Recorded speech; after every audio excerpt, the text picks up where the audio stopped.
Hello and welcome to the CPA Consultants Alliance video series on important issues currently facing the accounting profession. Our panel in this segment will be addressing M&A trends for accounting firms. My name is Jeff Phillips. I'm the CEO of Accountingfly and a member of the CPA Consultants Alliance. I'll be the moderator for today's session. Our panel members are President of Adamson Advisory, Bonnie Buol Ruszczyk, President of BDR Marketing, and Terry Putney, CEO of Transition. The CPA Consultants Alliance members are leading national practice management consulting to the accounting profession. Our mission is to explore the leading issues facing the profession, and we strive to develop and share solutions to benefit practitioners. Our members are committed to making a difference in the communities we serve. So let's get started. Gary, I'm going to start with you and ask you the first.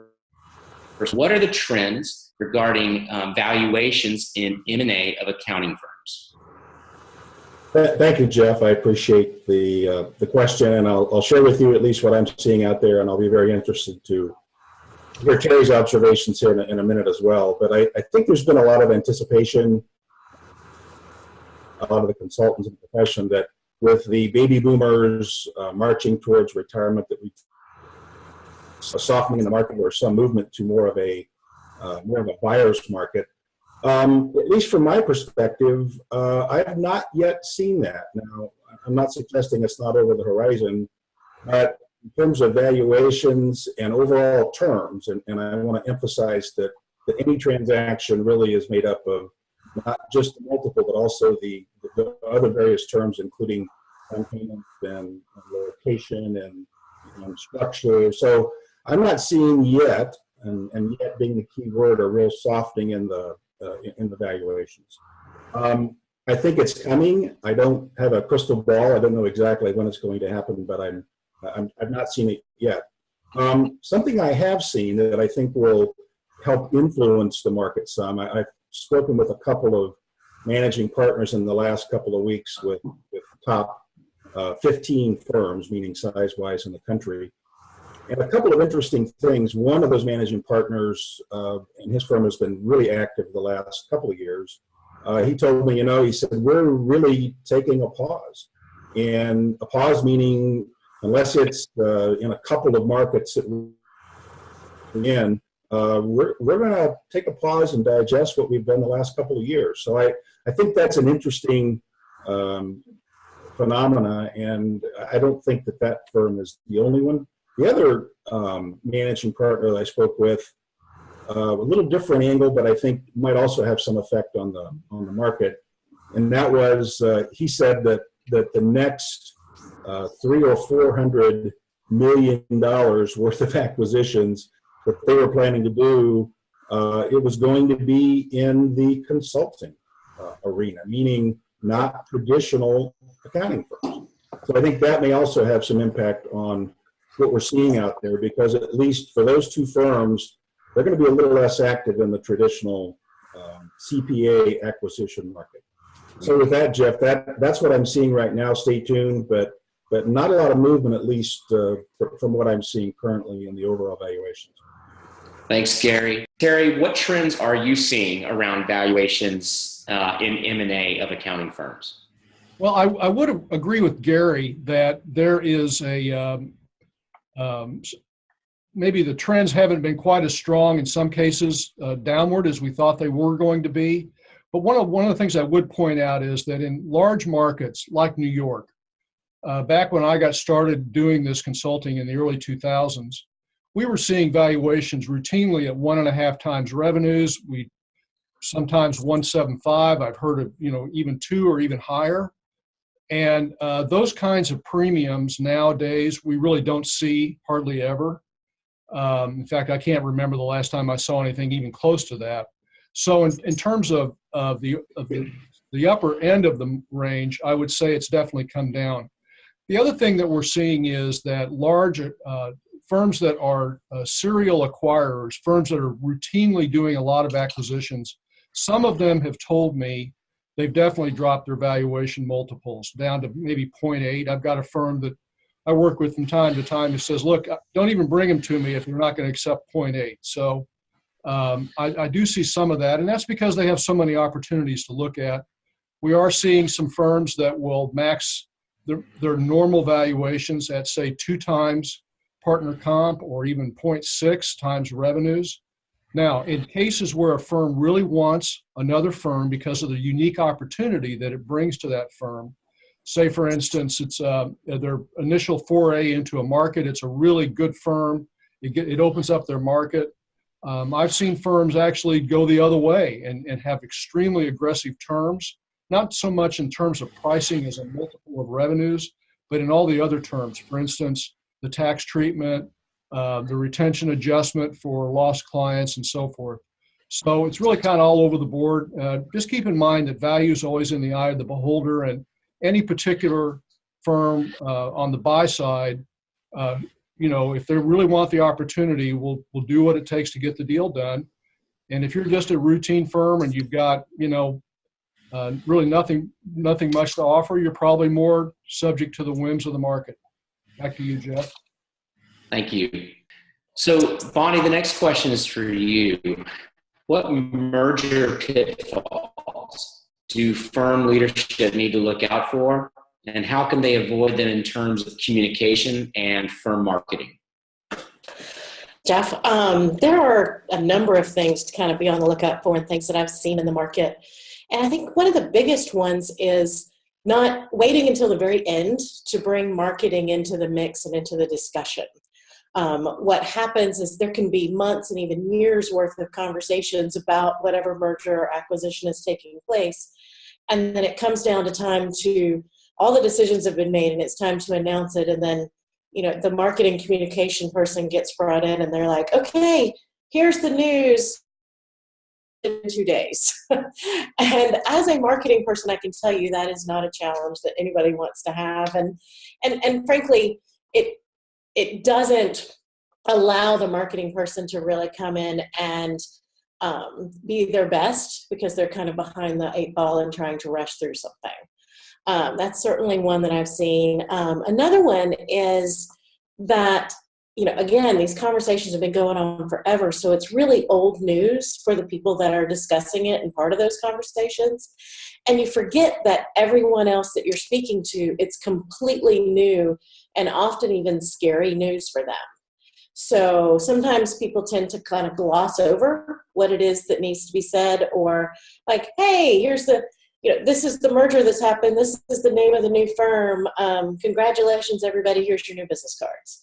Without talking about possibly, some of the reasons behind it, some of the benefits, some of the very good things that are going on and why this merger or acquisition happened. That's certainly 2 of the things I've seen. And I would say a third would be not communicating the what's in it for me to the people involved, whether it be the employees of the firm or even the your networking partners, your clients, everything else. Make sure that you're communicating the message from a benefits point of view and why it's good for everybody involved. And then that way it'll be much better understood and easier. People will be less nervous and less scared about the information. Gary, anything to add? Yeah, I totally agree with Bonnie. Early is better, and get the marketing people involved as quickly as you possibly can. And one primary reason for that is the fact that you really don't control, or you try to control, but you really don't control when a leak might happen. And just having the talking points ready, having a consistent message. Because you may not control when you're going to have to use it. And so I really think it's important to be ready. And then I think the consistency among the audiences is extremely important as well. I mean, whatever is going to show up in the newspaper had better look like what you're sharing with your team and also with your clients. I mean, it's not just the general public. You've got several constituencies, and you've got to make sure you've got a consistent message for everyone. How a merger or acquisition is communicated is vitally important.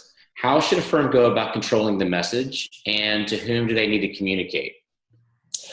I'm going to build on a little bit of what Gary just said there, in that that's be in control of the message and be the one who be prepared with answers to a variety of circumstances that might arise, whether it be a leak, whether it be maybe a angry partner that's not getting what they want to out of the relationship, to kind of have those messages ready so that hopefully you won't have to use them. But in case you do, you're ready and you have a consistent and clear message to go to the market with. And communicate with. I mean, obviously, we think of our clients, the press, external audiences, but don't forget your internal audiences. There typically should be one of the first ones that you communicate it with, so that they can be part of the message and can be communicating the right message to their audiences. Because everybody's going to have friends and family members, and hey, I heard about this merger. What's it mean to you? You want them to have all the information so that they can be backing up your public story and make sure that, everything that's being said is basically singing from the same songbook idea. Terry, we were talking about the communication of the message. Do you have anything to add? Well, I think it's important to first prioritize your constituencies. And you've got three different areas of constituency. You've got your clients, the staff, and then the community as a whole. So for instance, amongst your staff, the people that are just below those that were in the decision-making and part of the process, might be your senior managers or maybe non-equity partners. And those people should probably get this news prior to the deal even being done. It should be on a one-on-one basis. They should have an opportunity to ask questions and understand what it means to them. They should be dealt with completely different than, say, a new staff person or even administrative staff who might find out about this through a staff meeting. So prioritize, and that staff meeting may not even occur until after the deal's been inked. Same with your clients. I mean, if you have extremely important major clients, they need to have a one-on-one meeting, and in some cases, maybe that meeting needs to happen before the deal's even inked. Whereas, routine 1040 clients that are really not that critical to the firm can probably maybe find out even through a cover letter to a tax organizer. So I think that the prioritization is really important, and I would echo what Bonnie said about the most important radio station in the world, and that's WIIFM. What's in it for me? Keep in mind, whenever you're talking to someone, try to understand where they might be coming from, what might be important to them, and make sure you're addressing their concerns before they even come up. Thanks, Jeff. Thank you. So Terry, back to you. What makes a practice makes it less valuable? Well, again, keep in mind that value is in the eye of the beholder. So when we talk about value, it's really from the standpoint of a specific deal. There's not a generic, it's not like a basket of apples that sells for whatever it sells for a bushel wherever you sell it. Every situation is different. The most important thing is to find the right match between a buyer and a seller so that you do, in fact, find a buyer that actually covets that practice, really wants it, and a seller that's a really good fit into that buyer's practice. Where you start seeing problems with valuations is when you have somebody that's not as motivated to do the deal because it's not a good fit or it's just maybe not the right situation. From a seller's perspective, which is primarily, I think, how we're looking at this, I think one of the most important things to do is to limit your must-haves. Everybody comes to the table with a preconceived notion of how they want this to go. The more things that a seller has as a must-have, the less value, the less people that are going to be interested, and in some cases, the less valuable the practice is. So for instance, a very good example would be a lease. The seller that has a 5 or 6 year lease left, you can't do much about that unless you can get out of the lease. But some sellers will come to the table and say, look, I don't have a 5 or 6 year lease, but I'm not moving no matter what because it's an inconvenience for me or it's an inconvenience for my staff. So what they've done is they've created either a very small population of firms that might be interested, or in some cases, firms that would say, well, maybe I'll do this deal, but only under these circumstances because of that must-have. Another example of must-haves we run into from time to time are overpaid employees or employees that really don't fit into the buyer's operations. Another thing to keep in mind is not to let the tail wag the dog. And what I mean by that is there are oftentimes unprofitable parts of the practice that aren't a significant portion of the practice. For instance, maybe some low-end 1040s, or maybe some clients that really aren't very profitable. And unfortunately, buyers will tend to look at those portions of the practice and let it taint the overall, their overall view of the practice, when in fact, if we were able to carve those off or deal with those separately, they oftentimes are immaterial. So a seller that's willing to accept the fact that a portion of their practice may not fit into a buyer's needs can make a practice worth a lot more. And the final thing I'll add to this is kind of a minor issue, but it comes up a lot. Hopefully you've got good time records, especially for your partners, so that a buyer, most larger firms manage their practice through a time and billing system. And we're running into, unfortunately, in some smaller firms, partner time records that are non-existent or very incomplete, which makes it really difficult to understand what the partner's doing. Another thing is to clean up WIP and receivables. If you've got old WIP that you're never going to bill, get it off the aging. If you've got old receivables you're not going to collect, get it off the aging. It tends to make the practice look junky and unprofitable, when in fact it's just probably a matter of getting those things off of there. Thanks, Jeff. Bonnie, what do you think makes a practice more valuable? Well, I'm of course going to come at this from a marketing perspective. And I think having a strong brand, a strong presence in the markets that you serve is going to make you much more valuable, because people, you know who you are, and you're an appealing entity, not just for mergers and acquisitions, but for potential clients. They want to work with firms that have a reputation, a positive reputation, and the assumption is often that if you have a solid brand and a positive reputation, then you must be pretty good at what you do. And therefore, it will be easier to kind of make that transition and continue to get new clients and keep the ones that you currently have. I would also say that to have a good communication marketing plan, so that you already have in place the systems to communicate the message about the merger or acquisition, and to continue communicating to your current clients, and to have all of those sort of systems in place and people in place to manage those systems, so that everything is as smooth as it possibly can be, because that will add not only to the value, but also to the value after the acquisition or merger has taken place. Thanks, Bonnie. Gary, a question for you is, are there really cash deals out there? Thank you, Jeff. Well, the Institute, the PCPS, Private Companies Practice Section, does a succession survey every 4 years, and they just came out with the most recent one in October, and I think they surveyed roughly 400 sole practitioners as a part of that survey, and they asked them various questions about what expectations do you have for selling your practice, and 13% of them, not a huge number, but 13% of them said, we expect to sell our practice for cash.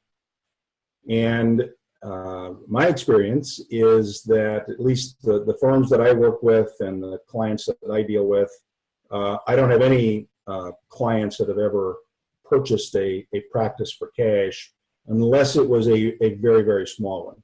And I know there are brokers out there who advertise regularly that they will sell your firm for cash. I'm not sure who the buyers are. I'm suspecting they may be people that are moving out of industry into the profession, or maybe it's a person that's leaving one firm and wants to start a new firm. But I just don't see most accounting firms, at least that I work with, willing to pay cash for practice. There's just too much risk. Most every deal that I'm affiliated with is based upon some percentage of collections. Again, if someone does pay cash for a practice, then I'm going to see multiple that's being used, the valuation that's being used on the practice, is certainly not going to be one times revenue. It's probably going to be maybe even half that. So I just don't see it out there, at least again with the firms that I'm dealing with. Thanks, Jeff. Terry, are you seeing any cash deals out there? Well, I would echo Gary's comment that this is primarily driven by the broker community because they're looking for listings and they want to promise the best deals they can to the sellers in order to get the listings. Where we actually do see some of that being done is with very small practices. They tend to be tax practices, I'd say generally under 500,000. And I think the broker typically is primarily trying to get a buyer who's inexperienced to do those kind of deals. They're usually SBA financed. They're never 100% anymore cash. They're probably at most 85%. Most of the, we've never been involved in a deal like that, but we've certainly had firms come to us who have done a deal like that, and after 2 or 3 years and the deal's failing, want out of it. So, which we can't help them do. I mean, all I can do is tell them, look, I'd have to find somebody who made the same mistake you did. And I can't do that. I don't know any of those kind of people. So the one thing to keep in mind here is that a key component of the value of the practice is a plan between the buyer and seller that is an execution of a transition plan. And the terms of the deal are a key incentive to the seller to execute that plan. So when you have a deal that has very little retention risk in it for the seller, there's very little incentive to do the things that sometimes are very hard to do, which is to tell clients, I'm no longer your accountant and this is the new person and I'm going to, I'm kind of walking away from this. And that's a difficult message to send. And without that incentive, sometimes it isn't done very well. Also, it does make it extremely expensive for the buyer. And as Gary said, I would expect a buyer who actually was willing to undertake the risk associated with that to compensate that with a much lower pricing in order to overcome that risk. Thanks, Jeff. Terry, a question for you again is when should a firm start seeking an upstream merger if that is their strategic direction? Well, the thing that I find is that partners and practitioners, when they start approaching this issue of how's this going to end, and I guess I'm not going to be able to do it internally, they tend to want to maintain control and maintain their level of income. And so that's because they perceive that an upstream merger or a sale of their practice will result in them losing control, becoming someone else's clock punching employee, and also giving up their income, which, in the accounting profession at the end of your career can be substantial. They tend to put this off. However, if you find the right firm and you find the right type of deal structure, you actually can maintain your income and a reasonable amount of control through the transition period. The disadvantage of waiting, of course, is that you end up oftentimes with a poor transition because you didn't give it enough time. Your clients didn't have enough time to assimilate and acclimate to the successor firm before you no longer were involved. So that can result in a reduced value, because if the deal is most likely going to be somewhat dependent on retention, and also a failed merger. So we're finding increasingly that larger firms especially are unwilling to take on practices where a partner is not going to be around long enough for a proper transition. And they also don't want to take on too much transition responsibility at one time. So say, for instance, you've got a 4-partner firm and 3 partners are going to leave in the next 2 years. It's going to be hard to find a buyer for that practice. And so waiting too long can actually shut you out of the market.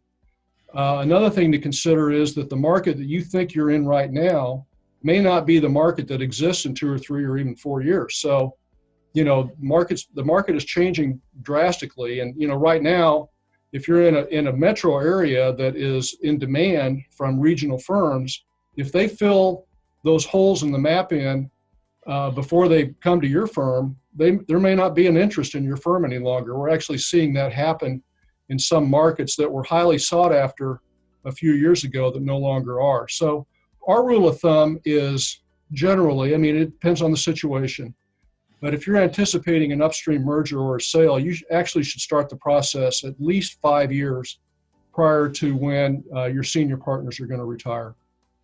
Thanks, Jeff. Gary, what do you say when asked when a firm should start seeking an upstream merger if that's their strategic direction? I think Terry did a great job in describing the various dynamics, and I agree that I see an awful lot of procrastination out there. There's a really significant resistance to most CPAs to want to give up their independence to become someone else's partner or employee. So I think the tendency. The baby boomers, and I'm one of them, we're not getting any younger, and I think sooner is always better. In that same survey I mentioned earlier, the PCPS succession survey, it was interesting if you really look at some of the data in that survey, that there are a number, I think it's upwards of 30% of the sole practitioners in that survey are actually willing to wait as long as they want to, I guess, before they actually sell their practice, and they're willing to sacrifice value just to maintain that independence as long as they can. So it's really out there. I'll make one more comment on the I guess the timing. There is definitely a seasonality to the process, and I would encourage any firm that's looking to get into a serious conversation to start as quickly as you can after April 15th, because it's amazing how a lot of deals don't wind up getting done by December 31, which means you're rolling into really another year. So sooner is better. Thanks, Jeff. Thank you to all of our panelists, Bonnie, Gary, and Terry, for participating. We encourage you to provide us feedback and submit any questions that you have. Visit our website at www.thecpaconsultantsalliance.com. While you're there, you may register to receive our quarterly newsletters and our blogs, and you may also access and download white papers that we have produced. Please follow us on Twitter. It's at the CPACA. In 2016, we published the book Bridging the Gap, Strengthening the Connection Between Current and Emerging Leaders in the CPA Profession. It can be purchased on Amazon. Thank you for attending this segment of the CPA Consultants Alliance video series.